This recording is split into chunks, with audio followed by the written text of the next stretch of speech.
Hello guys, இன்றைக்கி நம்ம என்ன பார்க்க போகிறோம்னா அசிங்க் கோ அந்த த்ரெட்டிங்ஸ் பற்றி பார்க்க போகிறோம். ஆக்சுவலி நம்ம சேனல்லையும் திரும்ப கார்த்திகேயன் வந்து எனக்கு இதை பற்றி போடணும்னு சொல்லி வீடியோ கேட்டிருக்காங்க. அதனால் இதை பற்றி வீடியோ ப்ரிப்பேர் பண்ணி வச்சுருக்கேன். ஆக்சுவலி இதை மட்டும் நான் ப்ரிப்பேர் பண்ணல. இது வந்து பேசிக்காக உங்களுக்கு தெரிய வேண்டியது எல்லாம் தெரிஞ்சால் மட்டும்தான் உங்களுக்கு புரியும். பேசிக்காக என்ன சொல்ல வரேன்னா, மோஸ்ட்லி இப்போ இது ஒரு சீரியஸ் மாதிரி போகும். அட்லீஸ்ட் ஒரு 5 வீடியோஸ் மேலே எப்படினாலும் போகும். பேசிக்னா என்னென்னா, இப்போ கம்ப்யூட்டரோட ப்ராசஸ் இருக்குல்ல, அந்த ப்ராசஸரை பற்றி ஓரளவுக்கு தெரிஞ்சுக்கிட்டு அதிலே த்ரெட்டிங் வரும், சிபியு, அடுத்து hyper threading, cache memory, clock speed, இந்த மாதிரி பேசிக் அதை பார்த்துட்டு நெக்ஸ்ட்டு அதுக்கப்புறம் கன்கரன்சி, பேரலலிசம்னு என்னென்னு பார்ப்போம். அந்த கான்செப்ட் புரிஞ்சு பேரலலிசம் கன்கரன்சியில் ஒரு 2 ஆப்ஷன் இருக்கும், 2 டைப்ஸ் இருக்கும், ஐஓ பவுண்டு, சிபியு பவுண்டுன்னு இருக்கும். அது என்னென்னு பார்ப்போம். அடுத்து அசிங்ஸ் லைட்டாக பார்த்துட்டு அதோட sample program concurrency, parallelism, async and multiprocessing வச்சு ஒரு சாம்பிள் ப்ரோக்ராம் காட்டுவேன். சொல்லித்தர மாட்டேன் எப்படின்னு. ஐ மீன் ப்ரோக்ராம் எப்படி ரன் ஆகுது, எந்த மாதிரி டைம் சேவ் ஆகுது, எந்த மாதிரி யூஸ் ஆகும்னு சொல்லி காமிச்சிட்டு நெக்ஸ்ட்டு போகும்போது தான் உங்களுக்கு டீட்டெயிலாக அசிங்ஸ் பற்றி தனியாக போடுவேன், த்ரெட்டிங் பற்றி தனியாக போடுவேன். அதில் ஒவ்வொன்றும் உங்களுக்கு டீட்டெயிலாக தனியாக போடுவேன். ப்ளஸ் அதுவும் இல்லாமல் இன்னும் நான் ஜெனரிக்ஸ் எடுக்கவும் இல்லை, எடுத்துருவேன் டிசைன் கன்ஃபார்மாக. அதுக்கடுத்து ஜென்ரேட்டர் பார்ட் 2 எடுக்கலான்னு இருக்கேன். லைக் ஜென்ரேட்டர் பார்த்தோம், அது எப்படி யூஸ் பண்ணுறது ஜஸ்ட் ஒரு இது ஏற்றுட்டு நினச்சி கொடுத்தேன். அந்த ஜென்ரேட்டர் அது பார்ட் 2 கொஞ்சம் இன்னும் அந்த லைட்டாக அட்வான்ஸ் இருக்கும். அதை பார்த்துட்டு கிளாஸ் பற்றி கொஞ்சம் சொல்ல நிற்கேன். I mean dunder method, special magic method சொல்லுவோம், அதுவும் ப்ளஸ் அந்த செல்ஃப் போடுவோம்ல, அது வந்து கொஞ்சம் எப்படி யூஸ் பண்ணுறான்னு சொல்லிட்டு இந்த ஒரு வீடியோவாக வந்து அப்கமிங்கில் போடுவேன். ஸோ வந்து ஒரு சீரியஸாக போகும். அதனால் ஃபஸ்ட் இந்த பேசிக் இது வந்து யாரும் ஸ்கிப் பண்ண வேணாம். இந்த பேசிக் புரிஞ்சால் மட்டும்தான் நெக்ஸ்ட்டு போக போக புரியும். சப்போஸ் நீங்கள் வந்து ஊடால அந்த அசிக் பார்த்தீங்கன்னா அதில் த்ரெட்டிங் சொல்லுவேன், அந்த ப்ராசஸர் கோர் சொல்லுவேன். முக்கியமாக அது கோர் பேஸ் பண்ணி தான் எல்லாமே நடக்குது. இப்போ நம்மளுக்கு கொடுக்குறாங்களா processor, Intel processor, i3 processor, அதோட அந்த கோர் பேஸ் பண்ணி தான் எல்லாமே நம்மளுக்கு வந்து இங்கே ப்ராசஸ் நடக்கும். ப்ளஸ் த்ரெட்டிங் என்னென்னு கொஞ்சம் இந்த பேசிக் புரிஞ்சால் மட்டும்தான் உங்களுக்கு இந்த உள்ள ப்ரோக்ராம் வந்து நீங்கள் புரிஞ்சுக்க முடியும். அப்படி தான் நீங்கள் மனப்பாடம் பண்ணி இது பண்ணுற மாதிரி தான் இருக்கும். ஓகே, ஃபஸ்ட்டு வந்து என்ன பார்க்க போகிறோன்னா சிபியுனா சென்ட்ரல் ப்ராசஸிங் இருக்குது. சிபியு தான் மதர் போர்டு எல்லாமே இருக்கும். இதில் தான் வந்து ப்ராசஸர் நிற்போம். ப்ராசஸர்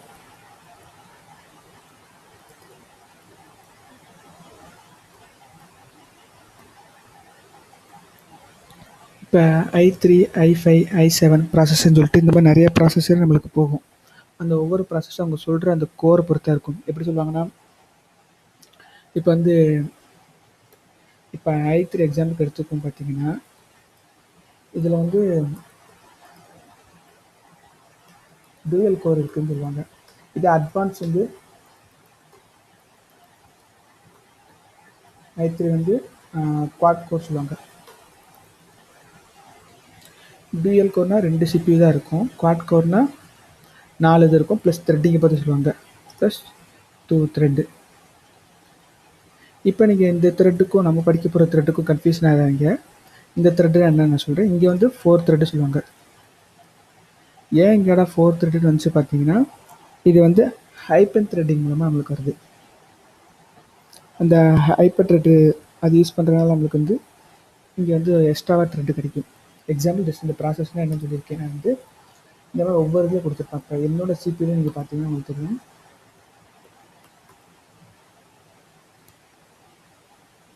இப்போ பார்த்தீங்கன்னா இதில் வந்து சிபியு வந்து கோர், ஆக்சுவலி சிபியு கோர் இருக்குல்ல, இந்த கோர் இங்கே போட்டுருக்காங்க. இது ரெண்டு தான் இருக்குது என்கிட்ட. த்ரெட்டு வந்து பெர் கோருக்கு இப்போ 2 கோர்னால் 2 த்ரெட்டு தான் இருக்குது. அப்போ இதை வந்து நம்ம பார்த்துக்குவோம். சப்போஸ் உங்கள் இதில் விண்டோஸ் யூஸ் பண்ணிங்கன்னா டாஸ்க் மேனேஜர் ஓப்பன் பண்ணிங்கன்னா அந்த சிபியு பெர்ஃபார்மன்ஸ் இருக்கும். அதை கிளிக் பண்ணிங்கன்னா உங்களுக்கு வந்து கீழே வந்து ரைட் சைடு கீழே வந்து உங்களுக்கு அந்த கோர்ஸு அந்த இதை பற்றி போட்டிருப்பாங்க. ப்ளஸ் கேட்ச் என்னென்னு நம்ம இதை பார்ப்போம். இப்போ இதான் ஆக்சுவலி கோர் வந்து ஆக்சுவலி பார்த்தீங்கன்னா 2 கோர், 4 கோர், 6 கோர் இருக்குது, 8 கோர் இருக்குது. 8 கோர் வரைக்கும் இருக்குது, இப்போதைக்கு இருக்குது. இப்போ இன்னொன்று காட்டுறேன். இது மட்டும் இன்ஸ்டால் ஆகட்டும். இப்போ பார்த்தீங்கன்னா இதான் டயக்ராம். சிபியு இப்போது சிங்கிள் கோர்னால் ஒரு ப்ராசஸர் மட்டும் தான் இருக்கும். ஐ மீன் ப்ராசஸருக்குள்ளே தான் கோர் பற்றி சொல்லுவோம். அது கோருக்குள்ளே தான் கேட்ச், ரிஜிஸ்டர் எல்லாமே இருக்கும். அது வழியாக தான் நம்ம த்ரெட்டும் நம்ம அங்கே தான் இதாகும். ஓகே, ஐ மீன் அந்த கோரில் தான் எல்லா ப்ராசஸும் நடக்குது. லைக் எப்படி சொல்லணும்னா, அவங்களுக்கு அப்கமிங்கில் ஒரு தெளிவாக சொல்கிறேன். இதான் ஜஸ்ட் டியூல் கோர்னால் அந்த ஐ மீன் ப்ராசஸருக்குள்ளே டியூல் கோர் சொல்லுவாங்க. அப்போ கோர் 1 கோர் 2 ஏந்தில் இப்போ டியூல் கோர் தான் இருக்குது. அப்போ கோர் 1 கோர் 2 இதுக்கு 2 த்ரெட்டு தான் இருக்குது. அதில் 2 கேட்ச் இருக்குது. அதான் நீங்கள் பார்த்துருப்பீங்க. L3 L4 catch காமிச்சிருக்கோம். இப்போ இது பார்த்தீங்கன்னா அது multi core. Single core actually இதில் இல்லை.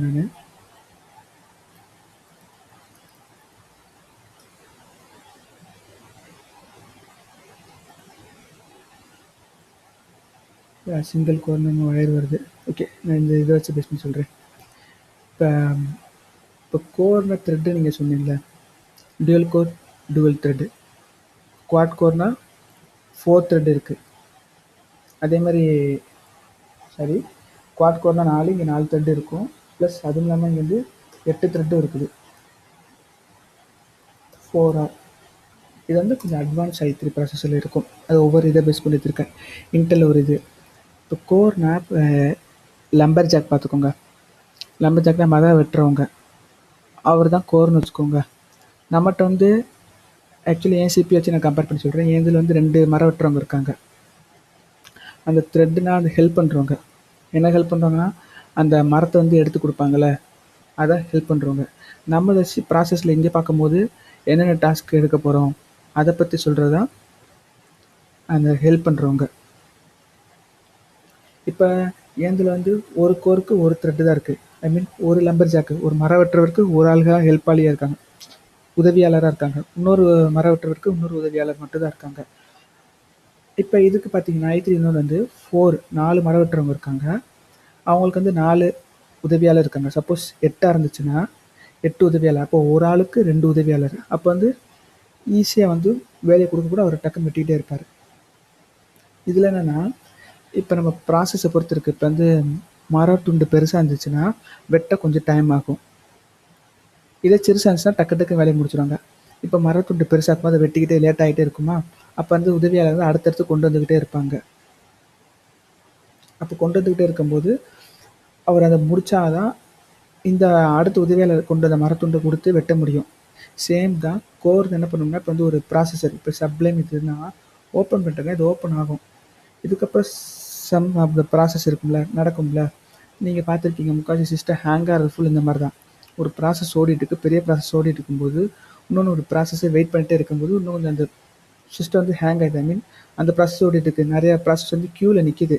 எனக்கு அடுத்த ஐ மீன் மரம் வெட்டுறதுக்கு நிறைய மரம் கொண்டு போகல, அந்த மாதிரி க்யூவில் நிற்கும் போது நீங்கள் வந்து ப்ராசஸ் பண்ண முடியல. அதனால் சிங்கிள் கோர் வந்து கொஞ்சம் ரொம்ப சிஸ்டம் ஹேங் ஆகும் சொல்லுவாங்க. ப்ராசஸை பொறுத்து பேஸ் பண்ணி வாங்க சொல்லுவாங்க. அப்போ இதை பேஸ் பண்ணி தான் வாங்கணும். i3 i5 அதை பார்த்து வாங்கக்கூடாது. i3 i5 பழசு இருக்குது. என்னடா இப்படி சொல்கிறேன்னு கேங்க. இந்த இது கோர் கான்செப்ட் உங்களுக்கு எத்தனை கோர் இருக்குது, அது எப்படி நடக்கும் தெரிஞ்சால் மட்டும்தான் நீங்கள் வந்து உங்களுக்கு சிஸ்டம் உங்கள் சிஸ்டத்துக்கு ஏற்ற மாதிரி நீங்கள் வந்து இது பண்ண முடியும், ப்ரோக்ராமில் வச்சுக்கிற முடியும். இத்தனை கோர் இருக்கும், அது த்ரெட் அதுக்கேற்ற மாதிரி நீங்கள் வந்து ரன் பண்ண முடியும்.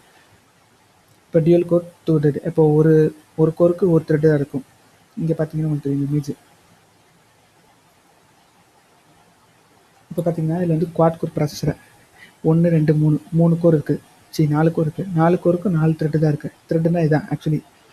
இப்போ வந்து இப்போ இந்த ரவுண்டாக இருக்கா, இதுதான் ப்ராசஸர். இது ஒரு ப்ராசஸ்னால் என்ன வரணும்ல, ப்ராசஸர்னால் இந்த சிபியூ டோட்டல் ப்ராசஸ், அது ப்ராசஸ்னால் இப்போ சப்ளைம்னு ஒன்று ஓப்பன் பண்ணுறதுல ஒரு சப்ளைம் ஒரு அப்ளிகேஷன் ஓப்பன் பண்ணுறது அது ஒரு ப்ராசஸ். டெர்மினல் ஒன்று ஓப்பன் பண்ணுறது அது ஒரு ப்ராசஸ். ஃபயர்ஃபாக்ஸ் ஒன்று ஓப்பன் பண்ணுறது அது ஒரு ப்ராசஸ். இந்த மாதிரி ஒவ்வொரு ப்ராசஸ் நம்ம ஓப்பன் பண்ணுறோம். இதுதான் ப்ராசஸ் சொல்லுவோம். ப்ராசஸர்னால் அந்த சிபிக்குள்ளே ப்ராசஸ் இப்போ பார்க்குறோம்ல, அதான் ப்ராசஸர். 2 போட்டு கன்ஃபியூஸ் பண்ணிக்கிட வேணாம். இப்போ இந்த ப்ராசஸ் ஒரு ப்ராசஸ் அப்ளைம் ஓப்பன் பண்ணுறேன், இந்த ப்ராசஸ் உள்ளே வரும். இது லோடாகி டக்குன்னு முடிச்சு நம்ம அடுத்து கொடுக்கும். இப்போ ஃபயர்ஃபாக்ஸ் இந்த மாதிரி நிறைய ப்ராசஸ் ஓப்பன் பண்ணிட்டு இருக்கும்போது இந்த டியூல் கோர்னா என்ன பண்ணணும்னா, சிங்கிள் கோர்னா ஃபஸ்ட் என்னன்னு சொல்கிறேன். சிங்கிள் கோர்னா ஒரு இதில் தான் எல்லாமே போய்ட்டு இருக்கும். உங்களுக்கே தெரியும், சப்ளைம் இங்கே தான் போகும், ஃபயர்ஃபாக்ஸ் எல்லாமே இங்கே தான் போகும். அப்போ வந்து ப்ராசஸ் நிறையா ஓப்பன் பண்ணிட்டு இருந்தாலும் நிறைய டேப் நிறைய ஓப்பன் பண்ணிட்டோம்னா இங்கே க்யூவில் நின்றுக்கிட்டே இருக்கும். இந்த ப்ராசஸ் முடிஞ்சால் தான் இது உள்ளே போகும். அப்போ வந்து சிஸ்டம் ஹேங் ஆயிடும். இப்போ டியூல் கோர்னா என்ன அட்வான்டேஜ்னா, இங்கே கியூல் நிறைய பெருசாக போகுதுன்னா ஆட்டோமேட்டிக்காக இந்த பக்கம் வந்துடும். இங்கே வந்து இந்த ப்ராசஸ் பார்த்துக்கூடும், பேலன்ஸாக மெயின்டைன் ஆகும். இப்போ உங்களுக்கு வந்து தெரியும்.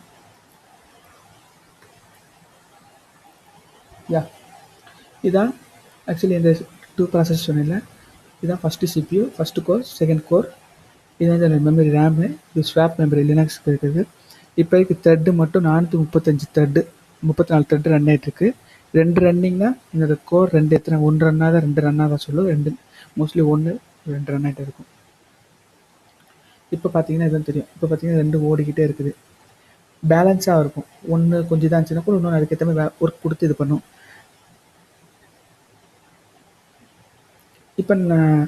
இப்போ நிறைய இதில் வந்து அந்தளவுக்கு சிங்கிள் கோரோட டியூல் கோர் வந்து அதிகமாக அப்ளிகேஷன் பண்ணலாம். இப்போ சிங்கிள் கோரில் 4 அப்ளிகேஷன் மேலே ஓப்பன் பண்ணால் ஹேங் ஆகும்னா, இப்போ வந்து டியூல் கோர் அதுக்கு மேலே கொஞ்சம் ஓப்பன் பண்ணால் இன்னும் கொஞ்சம் ஹேங் ஆகாமல் இருக்கும். ஐ மீன் 4க்கு மேலே 8 ஓப்பன் பண்ணால் கொஞ்சம் ஹேங் ஆகாமல் இருக்காது. இது குவாட் கோர்னால் 4 இது இருக்கும், ப்ராசஸ் நிறைய ஓப்பன் பண்ணால் அதுக்கேற்ற மாதிரி இதாகும், இன்னும் கொஞ்சம் ஃபாஸ்ட் ஓப்பன் ஆகும். இதில் 8னா குவாட் கோரில் 16 இருக்கும். அப்போ அதோட டபுளாக ஓப்பன் பண்ணிக்கலாம், ப்ராசஸர் இன்னும் கொஞ்சம் ஃபாஸ்ட்டாக இருக்கும், டக்கு டக்குன்னு வேலையை முடிஞ்சிடும். இதான் ஆக்சுவலி வந்து கோர் பற்றி மோஸ்ட்லி. இது த்ரெட்டுனா நம்ம வந்து பார்க்குறது வந்து இது ஒரு த்ரெட்டு ஹெல்ப் பண்ணதில்ல, இது கோருக்கு ஒன்று த்ரெட் இது பண்ணுவோம், இன்னும் நம்மளும் ஒன்று க்ரியேட் பண்ணுறது ஒரு த்ரெட் இருக்கும். இப்போ உங்களுக்கு ஏந்தில் வச்சு சொல்லித்தரேன். இந்த ஒரு சிங்கிள் லைனாக ஒரு வெர்டிக்கல் லைனாக போயிட்டு இருக்குல்ல, இது ஒரு த்ரெட்டு. ஆக்சுவலி இதுதான் த்ரெட்டு, ஸ்க்ரோல் ஆக மாட்டேங்குது. இந்த த்ரெட் அப்படியே போயிட்டே இருக்கும். இப்போ பார்த்தீங்கன்னா உங்களுக்கு தெரியும், இங்கே வருங்க ஒரு த்ரெட்டு. இந்த த்ரெட்டு எத்தனாவது சிஸ்டம் ரன் ஆகுதுன்னு உங்களுக்கு நான் இதில் இல்லை. ஆக்சுவலி இதில் எத்தனாவது சிபின்னு ஒரு செட்டிங்ஸில் போய் எடுத்து பண்ண சொன்னால் எந்த சிபியில் ஐ மீன் ஃபஸ்ட்டு கோரில் ஓடுதா செகண்ட் கோரில் ஓடுதான்னு தெரிஞ்சிடும். இது ஏதோ ஒரு ஃபஸ்ட்டு கோர் செகண்ட் கோரில் ஓடும். இப்போ அந்த கோரில் ஒரு த்ரெட்டு இருக்குது, ஒரு த்ரெட்டை ஓப்பன் பண்ணிடுச்சு. அந்த த்ரெட்டுக்குள்ளே ஆக்சுவலி இதெல்லாம் த்ரெட்டு தான், இதுதான் மெயின் த்ரெட்டு. மெயின் த்ரெட்டுனா இங்கே என்ன பண்ணுவாங்கன்னா வந்து 2 தான் பிரிச்சுக்கிட மாட்டாங்க, ஏன்னா இன்னும் கொஞ்சம் கிராஃப் அதிகமாக போகணும்ல. மெமரி 1 மெமரி 2 அதுமாதிரி கோர் 1 கோர் 2க்கு சேம் த்ரெட்டாக போட்டுருப்பாங்க. இங்கே த்ரெட்டு நேம் மட்டும் இங்கே போட்டுருவாங்க. அது வந்து இன்னும் ஆப்ஷன் எடுத்து வைக்கல, நான் வேறு ஓஎஸில் எடுத்து வச்சுருக்கேன், உங்களுக்கு இல்லை எடுத்து வைக்க மாட்டேன். இது வந்து ஒரு த்ரெட்டில் ஏதோ ஒரு கோரில் ரன் ஆகிட்டுருக்கு. அந்த த்ரெட்டு ஒரு த்ரெட் ஓப்பன் பண்ணிச்சு, அந்த த்ரெட்டுக்குள்ளே ஒரு சைல்டு த்ரெட்டு, இந்த த்ரெட்டுக்குள்ளே ஒரு சைல்டு, இதுக்குள்ளே ஒரு சைல்டு. இதான் வீடியோ ரெக்கார்டு எடுத்துகிட்டு இருக்குது. அப்போ இவ்வளோ த்ரெட் ஓப்பன் ஆகிருக்கு, இந்த ஒரு இதில் இவ்வளோ த்ரெட் ஓப்பன் ஆகிருக்கு. இப்போ நான் அது த்ரெட்டெல்லாம் க்ளோஸ் பண்ணினா எனக்கு இது ரெக்கார்ட் ஆகிறது க்ளோஸ் ஆகிரும், எல்லாமே க்ளோஸ் ஆகிரும். இப்போ இதே மாதிரி தான் ஃபயர் ஃபாக்ஸ் பார்த்தீங்கன்னா அது த்ரெட் ஓப்பன் ஆகிட்டு இருக்கும். இப்போ பார்த்தீங்கன்னா ஆக்சுவலி வந்து மேலே இதான் வந்து கூனுமோட ப்ராசஸ் இருக்குல்ல, ஐ மீன் இந்த கிராஃபிக்ஸ் டெஸ்க்டாப் இருக்குல்ல, இதான் வந்து லைட் டிஎம் சொல்லுவாங்க. இது யூஸ் பண்ணியிருக்கனால இதுக்குள்ளே தான் எல்லாமே அடங்கியிருக்கு. மித்ததெல்லாம் வந்து நெட்ஒர்க்கிங்கே சம்திங் பிளா பிளா பிளா அது போயிட்டுருக்கும். இது வந்து அந்த இப்போ டெஸ்க்டாப்னு யூஸ் பண்ணுறோம்ல, அதுக்குள்ளே உள்ள கூனும் நோடும். ஆக்சுவலி லினக்ஸ் யூஸ் பண்ணுறது தெரியும், கூனுமு எக்ஸ்எஃப்சி நிறைய இது இருக்கிறனால இது உபுண்டுல வந்து டிஃபால்ட்டாக கூனும் இருக்கும், கூனும் யூஸ் பண்ணுறதுல. இப்போ அதுக்குள்ளே ஒரு த்ரெட் ஓப்பன் பண்ணிக்கிடுச்சு, என்ன ப்ராசஸ் ஓப்பன் பண்ணுறோம் எல்லாம் ஓப்பன் பண்ணிக்கிட்டோம். சப்ளைம்னு ஒன்று ப்ராசஸ் ஓப்பன் ஆயிடுச்சு. எப்போவுமே ஒரு ப்ராசஸ் ஓப்பன் பண்ணிச்சுன்னா இப்போ அடுத்த த்ரெட்டு பார்க்கும்போது அந்த எல்லாமே இப்போ சப்ளைம் ஒரு ப்ராசஸ்னால் இது என்னென்னா சப்ளைம் ஓப்பன் பண்ணுறேன்னா இது ஒரு டேப் ஓப்பன், இது ஒவ்வொன்றும் ஒரு த்ரெட்டாக போகும் ஆக்சுவலி. ஏன்னா அந்த ஒவ்வொரு த்ரெட்டும் ஒரு ப்ராசஸ் பண்ணிக்கிட்டோம் பேக்ரவுண்டில். இப்போ வந்து நான் Ctrl+Shift+B கொடுத்தேன்னா எனக்கு ஆட்டோமேட்டிக்காக வந்து ஆக்சுவலி வந்து பைத்தான் இது ஓப்பன் பண்ணால் உங்களுக்கு கரெக்டாக தெரியும்.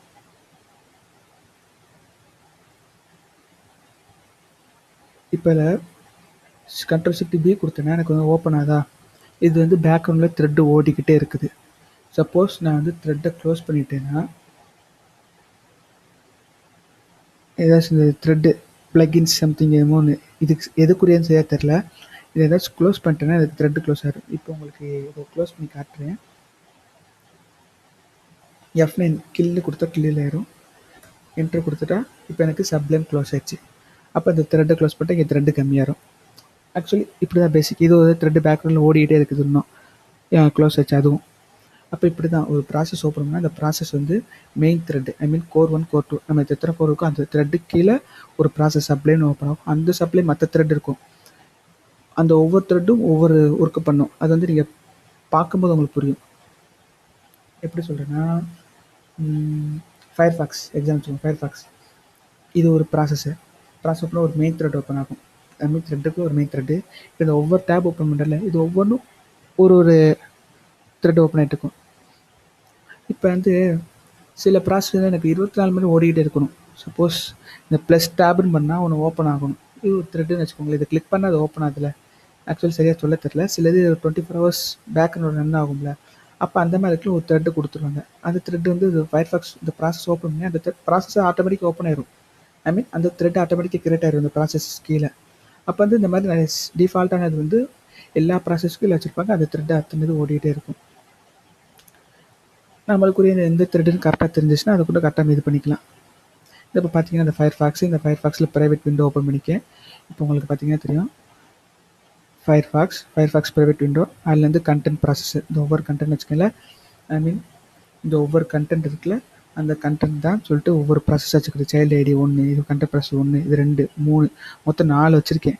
அப்போ எனக்கு 4 ஓப்பன் ஆகிருக்கு பார்த்தீங்களா. அது ஒவ்வொன்றும் ஒரு ப்ராசஸ். அப்போ அதுக்குள்ளே உள்ள டிஃபால்ட்டாக ஒன்றுன்னு எனக்கு வந்து சம் ப்ராசஸ் நடந்துட்டு இருக்குது. அது நம்மளுக்கு தெரியாது. ஆக்சுவலி இதான் CPU கோர். இதை போல த்ரெட்டு மோஸ்ட்லி. இன்னொரு த்ரெட் வந்து நம்ம வந்து மேக் பண்ணிக்குவோம். இப்போ ஒரு பைத்தான் இன்டர்பிரட்டர் இந்த மாதிரி ரன் பண்ணுவோம்ல. ரன் பண்ணும்போது வந்து நம்ம வந்து அந்த இதில் த்ரெட் வந்து நம்ம ஓப்பன் பண்ணிக்குவோம். இந்த லாஜிக் உங்களுக்கு புரிஞ்சா பாருங்கள். புரியலாம் திருப்பி நீங்கள் ஃபஸ்ட்லேருந்து வீடியோ பார்த்து இந்த கோர் பேசிக் ஸ்ட்ராங்காக மட்டும் தான் நீங்கள் வந்து அடுத்தடுத்து ப்ராப்ளம்ஸ் ப்ரோக்ராம் பண்ணும்போது உங்களுக்கு ஸ்ட்ராங்காக இருக்கும். டக்குன்னு புரிஞ்சுக்கிங்க, டக்குன்னு முடிஞ்சிடும். இல்லைன்னா நீங்கள் குழப்பிட்டு ரொம்ப இதாக இருக்கும். அடுத்து வந்து ஹைப்பர் த்ரெட்டிங் சொன்னேன் உங்களுக்கு. ஹைப்பர் த்ரெட்டிங் வேணும்ல, ஒரு ப்ராசஸ் வந்து இன்னொரு த்ரெட்டை க்ரியேட் பண்ணுறது. ஐ மீன் ஒரு இப்போ சொன்னேன்ல சப்ளை க்ளோஸ் பண்ணிட்டேன். இப்போ 4th ஆக்சுவலி எல்லா வருஷமாக வந்து வரது ஃபுல்லும் இப்போ 2 கோர்னால் 2 த்ரெட்டு தான் வரும். 4 கோர்னால் 4 த்ரெட்டு தான் வரும். அப்படி தான் வந்துக்கிட்டே இருந்துச்சு. ஆனால் இப்போ வர காலங்களில் 4 கோர்னால் 8 த்ரெட்டு. அதான் என்னென்னா ஹைப்பர் த்ரெட்டிங். அதுக்கு இன்னும் கொஞ்சம் எக்ஸ்ட்ரா கொடுக்குறாங்க. அப்போ வந்து இன்னும் கொஞ்சம் பவர் கன்சூப்ஷன் ஆகும், அதிகமாகவே ஆகும். பவர் கன்சூப்ஷன் ஆகும். இன்னொன்று விர்ச்சுவலாக ஆக்சுவலி அது வந்து இன்னொன்று விர்ச்சுவலாக க்ரியேட் பண்ணிக்கிறது. எப்படின்னா இந்த மாதிரி இது வந்து என்னென்னா ஒரு இப்போ வந்து ஒரு ப்ராசஸ் 4 கோர் இருக்குது. இந்த 4 கோர் இதே மாதிரி மாடல் இருக்குது. 2 த்ரெட்டு. ஐ மீன் இந்த இதில் பார்த்தோம்ல i3யில் குவாட் கோரில் 8 த்ரெட் இருக்குது. ஐ மீன் 4 கோர் இதே மாதிரி 4 கோர். அதை விட்டுருங்க, இதை பார்க்காதீங்க. 4 கோரில் 8 த்ரெட் இருக்குது. அப்போ ஒவ்வொரு கோருக்கு 2 த்ரெட்டு. இதோட அட்வான்டேஜ் என்னென்னா, இப்போ ஒரு கோரில் ப்ராசஸ் ஓடிக்கிட்டே இருக்குது. கியூ வந்து ஐ மீன் ப்ராசஸ் இந்த டாஸ்க் வந்துக்கிட்டே இருக்குது. இந்த டாஸ்க் பண்ண அடுத்த டாஸ்க் பண்ணும்போது வரிசையாக வந்துக்கிட்டே இருக்கும். ஏன்னா பேக்ரவுண்டில் நிறைய டாஸ்க் ஓடிக்கிட்டே இருக்கும். இப்போ பார்த்தீங்கன்னா சிஸ்டம் ஆன் பண்ணாலே எனக்கு இவ்வளோ டாஸ்க் ஓடிட்டு இருக்குது. நான் இதை ஓப்பன் பண்ணுற போது இன்னும் கொஞ்சம் ஓடுது. அப்போ அந்த மாதிரி டாஸ்க் போகும்போது எனக்கு வந்து இந்த ப்ராசஸில் இப்போ இந்த த்ரெட்டு 1 இருக்குல்ல, உதவியாளர் ஐ மீன் மரம் வெட்டுற உதவியாளர், உதவியாளருக்கு வந்து அதிகமாக மரக்கட்டை செஞ்சிருச்சுன்னா அவரால் எவ்வளோ தான் தாங்கிக்கிட முடியும். ஒரு லிமிட்டுக்கெல்லாம் முடியாதுல்ல. மரக்கட்டை கீழே விழுக ஆரம்பிச்சிடும்ல. அப்போ என்ன பண்ணுவாங்கன்னா இன்னொரு உதவியாளர்னு ஒன்று வச்சுக்கிட்டாங்க. அதுதான் ஆக்சுவலி இது வந்து அப்போ வந்து இன்னும் கொஞ்சம் உங்களுக்கு வந்து ஸ்பீட் அதிகமாகும். இப்போ 2 கோர் 4 த்ரெட்னா இப்போ யோசிப்பாங்க. இதில் 2 கோர் த்ரெட் தான். ஒரே ஒரு மரம் வெட்டுறதுக்கு ஒரு உதவியாளர் தான். அவருக்கு வந்து டாஸ்க் அதிகமாக போச்சுன்னா அடுத்த கோருக்கு போகும். அடுத்த கோருக்கு போயிட்டு அங்கே போய் உதவியாளருக்கு அங்கேயே அதிகமாச்சுன்னா சிஸ்டம் ஹேங் ஆகும். சிம்பிள் இதே தான். இதே வந்து எனக்கு 4 த்ரெட்டாக இருந்துச்சுன்னா இப்போ ஒரு கோரில் வந்து சிஸ்டம் ஓடிட்டு இருக்கும், டாஸ்க் வந்துக்கிட்டே இருக்கும். அது எனக்கு ஓரளவுக்கு வந்து தாங்க முடியலன்னு இன்னொரு த்ரெட் இருக்கும், அது வந்து தாங்கிக்கிடும். இங்கே ப்ராசஸ் இதாச்சுன்னா மட்டும் அடுத்தது போகும். ஆக்சுவலி அது ரெண்டுமே பேலன்ஸ் பண்ணி அது சிஸ்டம் அது ஆட்டோமேட்டிக்காக அதை பார்த்துக்கிறோம். சொல்கிறேன். இப்போ பார்த்தீங்கன்னா அந்த ஏர்போர்ட்டில் பார்த்தீங்கன்னா ஒரு ஸ்கேனர் இருக்கும். அந்த ஸ்கேனருக்கு வந்து 2 வே இருக்கும். ஒரு பேக்கேஜ் போடுவாங்க. ஐ மீன் பெட்டி செக் பண்ணுவோம்ல, அது செக் பண்ணுற 2 இடத்துல இருக்கும். ஆனால் ஒரு இடத்துல ஸ்கேன் பண்ண போகிறோம். ஏன்னா ஒரே இடத்துல வரிசையாக நின்றால் உங்களுக்கு வந்து ஒரு இடத்துல வரிசையெல்லாம் வச்சிங்கன்னா இன்னும் கொஞ்சம் வந்து லைன் கியூ பெருசாக போயிட்டே போகும். அப்போ வந்து ஒரு இடத்துல ஸ்கேன் பண்ணுற பெட்டி வச்சுக்கிட்டே இருப்பாங்க, இன்னொரு இடமும் வச்சுருப்பாங்க. ஆனால் ரெண்டுமே போகிற இடம் ஒரே இடம் தான். இதுதான் ஸ்கேனர் வச்சுக்கோங்களேன். ஏர்போர்ட்டில் இருக்குது. இங்கேயும் மக்கள் வந்து ஸ்கேன் பண்ணுறதுக்காண்டி அவங்க லக்கேஜ் வைப்பாங்க, இங்கேயும் லக்கேஜ் வைப்பாங்க. ரெண்டும் போய் ஸ்கேனில் போய் ஸ்கேன் ஆகிட்டு இங்கே வந்து தனியாக கொடுக்குது. இங்கே போய் மக்கள் வந்து எடுத்துக்குவாங்க. இந்த இடத்துல போய் ஸ்கேன் பண்ணிட்டா பீப்புள் வந்து ஸ்கேன் பண்ணிட்டு இங்கே போய் எடுத்துக்குவாங்க.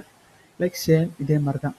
இங்கே ப்ராசஸ் என்னென்ன டாஸ்க்குன்னு வந்துக்கிட்டே இருக்கும். இந்த டாஸ்க் வந்து அதை மரவெட்டு வந்து டக்குன்னு வேலையை முடிச்சுட்டு அதை கொடுத்துக்கிட்டே போவாங்க. இதான் சேம் ப்ராசஸ்ஸு. இப்போ உங்களுக்கு கோர்னா என்ன தெரியும், த்ரெட்னா என்ன தெரியும், ஹைப்பர் த்ரெட்டிங்னா என்ன தெரியும். இன்னொன்று இப்போ கேட்ச் மெமரி. கேட்ச் மெமரி என்னென்னா டிஃபால்ட்டாக இதுக்கு இன்பில்ட்லேயே கொடுத்துருப்பாங்க. அது ஒரு சைஸ் சைஸ் ஆஃப் கொடுத்துருப்பாங்க. அது என்னென்னா இப்போ இதில் சொன்னேன்ல, இப்போ உதவியாளர் வந்து எவ்வளோ தான் கட்டே வாங்கி வச்சுக்கிட்டே முடியும், அதுக்கு மேலே போச்சுன்னா கையில் வச்சுக்கிட்டே போனாங்கன்னா விழுந்துரும்ல, கீழே விழுந்துரும்ல. இப்போ சேம் அதே மாதிரி தான். அது என்ன பண்ணுன்னா ஒரு task, particular task, some of the task வந்துக்கிட்டே இருக்கணும். அந்த டாஸ்க் ஃபுல்லும் வரிசையாக பண்ணி மெமரியில் ஸ்டோர் ஆச்சுன்னா, இப்போ வச்சுக்கோங்க நம்ம லோக்கல் ஸ்டோரேஜ் இருக்குல்ல, அந்த மெமரியில் ரேம் இதில் ஸ்டோர் ஆச்சுன்னா இந்த கோர் என்ன பண்ணும், நெக்ஸ்ட் டாஸ்க் என்னன்னு சொல்லிட்டு இது வரிசையாக வந்து நெக்ஸ்ட் வர டாஸ்க்கு தான் எடுத்துக்கிட்டு இருக்கும். அதுக்கு முன்னாடி ஒரு டாஸ்க்லாம் வந்து ஒரு மெமரியில் ஸ்டோர் பண்ணிவிட்டோம். ஐ மீன் கேட்ச் மெமரி இப்போ சப்போஸ் இல்லைன்னா எங்கே ஸ்டோர் ஆகும், ரேமு லோக்கல் ஸ்டோரேஜ்னால் இந்த கோர் வந்து அங்கே போயிட்டு எடுத்துகிட்டு திருப்பி வர்றதுக்குள்ளே உங்களுக்கு வந்து டைம் ரொம்ப கன்சப்ஷன் அதிகமாகும். அதுக்கு என்ன பண்ணாங்கன்னா டிஃபால்ட்டாக கேட்ச் மெமரி சம் ஆஃப் வச்சுருப்பாங்க. நெக்ஸ்ட்டு அது கோர் ஒரு டாஸ்க் பண்ணிட்டு இருந்துச்சுன்னா அது பக்கத்தில் கேட்ச் மெமரி இருக்கும். அங்கே வந்து நெக்ஸ்ட்டு டாஸ்க் என்னென்னா வரிசையாக வச்சுருப்பாங்க. நெக்ஸ்ட்டு டாஸ்க் அது ஒன்று முடிஞ்சு டக்கு நீங்கள் எது எடுத்துக்கிறோம். இங்கே ஒன்று கம்மியான த்ரெட் வந்து நெக்ஸ்ட்டு டாஸ்க்கு அதை அப்லோட் பண்ணி விட்டுரும். என்ன வரிசையாக பண்ணணும், என்னென்ன டாஸ்க் வரிசையாக இருக்கணும் அப்படின்னு சொல்லி அப்லோட் பண்ணி விட்டுரும். அப்போ கோர் வந்து டக்கு டக்குன்னு எடுக்க முடிக்க ஐ மீன் மர வெட்டுறது வந்து எங்கேயும் நகர மாட்டார். உதவியாளர் என்ன பண்ணுவாங்கன்னா மர வெட்டுற பக்கத்தில் கட்டையாக வச்சுட்டு போயிடுவாங்க. அடுத்து என்னென்ன வெட்ட போகிறோன்னு வரிசையாக இவர் வந்து மரத்தை வெட்டி முடிப்பார். அடுத்து தூக்கி போட்டு அடுத்தது ஒன்று எடுத்து வெட்டி பிடிப்பார். அப்போ அவருக்கு வந்து இன்னும் கொஞ்சம் டக்கு டக்குன்னு மரத்தை வெட்டுவார்ல. சேம் இதே மாதிரி தான் இங்கே நடக்குது. இதான் மல்டி கோர் மல்டி த்ரெட்டிங் சொல்கிறாங்க. இது சிங்கிள் கோர் சிங்கிள் த்ரெட்டிங், இது மல்டி கோர் மல்டி த்ரெட்டிங். ஐ மீன் 2 கோர் அதை சொல்கிறாங்க. இதான் வந்து கேட்ச் மெமரியோட ரொம்ப பெரிய யூசஸ். இன்னொன்று அதே மாதிரி கிளாக் ஸ்பீடு கேள்விப்பட்டிருப்பீங்க. இது மோஸ்ட்லி எல்லாம் பார்ப்போம். எனக்கு இவ்வளோ நாளாக பார்க்க தெரியாது. ஐ மீன் பார்ப்பேன். இந்த மாதிரி ப்ராசஸை பேஸ் பண்ணி வாங்கணும்னு கேள்விப்பட்டிருக்கேன். ஆனால் எப்படி வாங்கணும்னு தெரியாது. இப்போ தெரிஞ்சுக்கிட்டு கிளாக் ஸ்பீடு மோஸ்ட்லி பார்ப்போம். இதில் வந்து 2.10 ஜிகாஹெட்ஸ், அதான் ஜிஹெச்ஹெச் சொல்லுவோம். அதான் அழைப்பணுங்க. சில இதில் வந்து 3.10 இந்த மாதிரி சொல்லுவோம்ல. அது வந்து என்னென்னா இப்போ மரம் வெட்டுறாருல, அவர் கையை தூக்கி வெட்டும்போது அந்த ஸ்பீடு வருதுல, அதான் அந்த ஸ்பீடு நீங்கள் வச்சுக்கோங்க. இப்போ அவர் வந்து ஒரு 1 கிலோமீட்டர் ஸ்பீடில் வெட்டினார்னா, சும்மா ஒரு எக்ஸாம்பிளுக்கு மெதுவாக தான் வெட்டுவார். ப்ராசஸ் மெதுவாக தான் முடிப்பாக, லேட் ஆகும். இதே வந்து அவர் வெட்டுறது வந்து 2-3 கிலோமீட்டர்ஸ் பெர் செகண்ட் அப்படி வெட்டினாங்கன்னா இப்போ யோசிச்சு பாருங்க, டக்குன்னு எவ்வளோ பெரிய ஜாபாக இருந்தால் டக்குன்னு வெட்டி முடிச்சுக்குவார். 1 கிலோமீட்டர் ஸ்பீட்னா பெரிய டாஸ்க்காக இருந்துச்சுன்னா வெட்ட ஒரு 10 வெட்டு வெட்டணும். இதே 2 கிலோமீட்டர் ஸ்பீட்னா ஒரு 5 வெட்டு, ஒரு 4 கிலோமீட்டர் பெர் செகண்ட்னா ஒரு 2 வெட்டிலே முடிஞ்சிடும். அப்போ அவரோட ஸ்பீடை பொறுத்து இருக்குது. அதே மாதிரி தான் இதுவும் என்ன சொல்லுவாங்கன்னா, இப்போ 2.10 என்று சொல்கிறேன்னா அது வந்து ஒரு செகண்டுக்கு 2.10 ஜிகாஹெட்ஸ் உருவாக்குது. அந்த ப்ராசஸ் ஸ்பீடில் வந்து டாஸ்க்கை கம்ப்ளீட் பண்ணுது. இதே நம்மளுக்கு அதிகமாச்சுன்னா அந்தளவுக்கு ஒரு செகண்டுக்கு டாஸ்க்கை கம்ப்ளீட் பண்ணும். ப்ளஸ் நம்ம கோரையும் பார்த்தோம்னா இன்னும் கொஞ்சம் வந்து ஸ்பீடாக இருக்கும். இப்போ இதான் 8 GB ரேம் இப்போ பார்த்தீங்கன்னா தெரியும். ப்ளஸ் இன்னொரு பெரிய அட்வான்டேஜ் என்னென்னா ஹார்ட் டிஸ்க்கு நம்ம பார்த்துக்கணும். அது எஸ்எஸ்டியாக இருந்தால் நல்லாயிருக்கும். இதுதான் கிளாக் ஸ்பீடு. இதே வந்து ஓவர் கிளாக் ஸ்பீடு பண்ணின்னு சொல்லி கேள்விப்பட்டிருக்கீங்க. ஓவர் கிளாக் ஸ்பீடுனா அது வேறு ஒன்றும் இல்லை. இந்த கிளாக் ஸ்பீடுக்கு சம் வோல்டேஜ் இருக்கும். அந்த வோல்டேஜ் இன்க்ரீஸ் பண்ணி கொடுத்துட்டோம்னா அது இன்னும் கொஞ்சம் பூஸ்ட் ஆயிரும். இப்போ 2.10 வந்து 2.70 ஆயிரும். அப்போ வந்து இன்னும் கொஞ்சம் இருக்கும். ஆனால் என்ன, ஹீட்டு கொஞ்சம் ஹீட் அதிகமாக ப்ரொடியூஸ் பண்ணும். ப்ளஸ் பவர் கன்சப்ஷன் அதிகமாக இருக்கும். ப்ளஸ் பெர்ஃபார்மன்ஸ் கம்மியாக இருக்கும். முக்கியமாக நார்மலாக கொடுத்து வச்சு யூஸ் பண்ணால் இதாக இருக்கும். இதான் வந்து ஆக்சுவலி ஓவர்லாக் சொல்லுவாங்க. லைக் இதான் பேசிக். ப்ளஸ் வந்து என்னென்னா ஜிபி ஒன்று இருக்கும். ஜிபினா கிராஃபிக்ஸ் ப்ராசஸிங் யூனிட். லைக் எப்படின்னா கிராஃபிக்ஸ் ஜிபியும் இந்த சிபியும் ஐ மீன் ப்ராசஸர் இருக்குல்ல, ரெண்டும் ஒன்று தான். பட் என்னென்னா ப்ராசஸர் வந்து உங்களுக்கு டாஸ்க் எல்லாம் பார்த்து முடிச்சு கொடுக்கும். ஆனால் ஜிபி வந்து அது இல்லை, ஜஸ்ட்டு கிராஃபிக்ஸை வந்து ரெண்டர் மட்டும் பண்ணி கொடுக்கும். அது தேவையான இடத்துல இருந்து கிராஃபிக்ஸு அந்த மாதிரி இடத்துல மட்டும் ரெண்டர் பண்ணி கொடுக்கும். வீடியோ எடிட்டிங், கேமிங்க்கு. இப்போ வந்து இந்த கூனும் பார்த்தீங்கன்னா அதுக்கு வந்து எடிட்டிங் தான். இதை கிளிக் பண்ணால் எனக்கு வந்து ஒரு அனிமேஷன் மாதிரி வரும். இது வந்து ரெண்டர் பண்ணி கொடுக்குறது வந்து ஜிபியு தான்.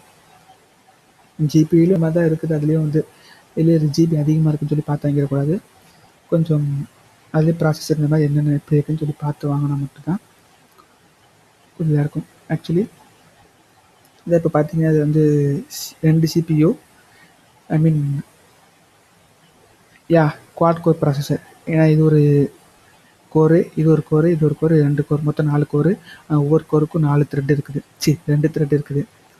1 2 1 2 1 2 அப்போ வந்து quad core processor 8 thread. Sorry guys. இப்போ பார்த்தீங்கன்னா ஆக்சுவலி உங்களுக்கு எக்ஸாம்பிள் சொல்லியிருப்பேன். இந்த புரியல திருப்பி போராடி பாருங்கள். இந்த பேசிக் புரிஞ்சுக்கிட்டிங்கன்னா நெக்ஸ்ட்டு வந்து எடுக்க போகிறதுல வந்து இந்த அசின்ஸ் த்ரெட்டிங்களோட சிபியூ த்ரெட் சொல்லியிருக்கேன். கன்கரன்சி பேரலிசம் சொல்லுவோம். அதில் வந்து என்ன சொல்லுவோம்னா இந்த த்ரெட்டை பேஸ் பண்ணி தான் சொல்லுவோம். இப்போ ஒரு த்ரெட்டு ஒரு கோர் ஓப்பனாக இருக்குது. அந்த கோர்லேருந்து ஒரு ப்ராசஸ் நடக்கும்போது அது போயிட்டு ப்ராசஸ் முடிச்சு திருப்பி வரும். அந்த ஒரு த்ரெட் ஓப்பன் பண்ணி அப்போ சொல்லும் போது உங்களுக்கு த்ரெட்டுன்னு என்னன்னு தெரியாது. த்ரெட்டுன்னா சொல்லுவேன் ஆக்சுவலி வந்து அது எங்கேருந்து உருவாகுது எங்கேருந்து வருதுன்னு தெரியாதுல்ல. மூலப்பொருள் எங்கேருந்து வருது தெரியாமல் உங்களுக்கு வந்து புரிஞ்சுக்க முடியாதனால ஸ்டார்டிங்கில் சொல்லிட்டு கொஞ்சம் இதை பற்றி ரிசர்ச் பண்ணதாக கொஞ்சம் லேட் ஆகிடுச்சு. இன்னும் கொஞ்சம் அதை போய் சீரியஸாக சீக்கிரமாக போட்டிருக்கலாம். இதை நீங்கள் வரிசையாக சீரியஸ் மாதிரி ஒரு 5 ஒரு 6 7 வீடியோ வரும் நினைக்கிறேன். இதை வரிசையாக பார்த்தீங்கன்னா வந்து உங்களுக்கு ஈஸியாக புரியும். இப்போதைக்கு சிபியு ப்ராசஸர், வேறு வந்து GPU, hyper threading, clock speed, அடுத்து ஓவர் கிளாக், இதெல்லாம் நீங்கள் வந்து இப்போதைக்கு நீங்கள் பார்த்தீங்க. ப்ளஸ் த்ரெட்டு அது இங்கே போட்டோம் ப்ராசஸர். நான் சொல்கிறேன் ப்ராசஸர் த்ரெட்டு. இந்த த்ரெட்டையும் நம்ம பார்க்க போகிற த்ரெட்டையும் குழப்பிக்கிறீங்க. இது டிஃபால்ட்டாக கொடுக்குற த்ரெட்டு. ஐ மீன் மரம் வெட்டுறதுக்கு உதவியாளர். நமக்கு வந்து க்ரியேட் பண்ண போகிறோம். எப்படின்னா இந்த இதுதான் ஒரு மெயின் த்ரெட்டு. இது ஒரு ஓப்பன் ஆகுதுல்ல, இது சொன்ன முடியாது. ஏன் அது ஒரு ஃபயர் ஃபாக்ஸு. இந்த ஃபயர் ஃபாக்ஸ்னு ஒரு ப்ராசஸ் ஓப்பன் பண்ணுறோம். இது ஒரு த்ரெட்டாக ஓப்பன் ஆயிடுச்சு. இதுக்கு சம் த்ரெட் ஓப்பன் ஆகுது. தட்ஸ் அந்த மாதிரி தான் கொஞ்சம் பார்த்தீங்க. இது வந்து அச்சிடாப்புன்னு போடுற வந்து கமாண்ட் அச்சிடாப்பு. இல்லைனா வந்து சூடோ இதை பார்த்துக்கோங்க. சூடோ ஏபிடி இன்ஸ்டால் அச்சிடாப் போடணும். இது வந்து விண்டோஸில் இல்லை, லினக்ஸில் இருக்குது. நீங்கள் வந்து இதில் பார்க்கணும் டாஸ்க் மேனேஜரில் போய் நீங்கள் என்னென்னு பார்த்துக்கோங்க. அது எனக்கு சரியாக தெரியல. இந்த பேசிக் புரிஞ்சால் நெக்ஸ்ட் வந்து வீடியோ பார்க்கலாம். தேங்க்யூ ஃபார் வாட்சிங்.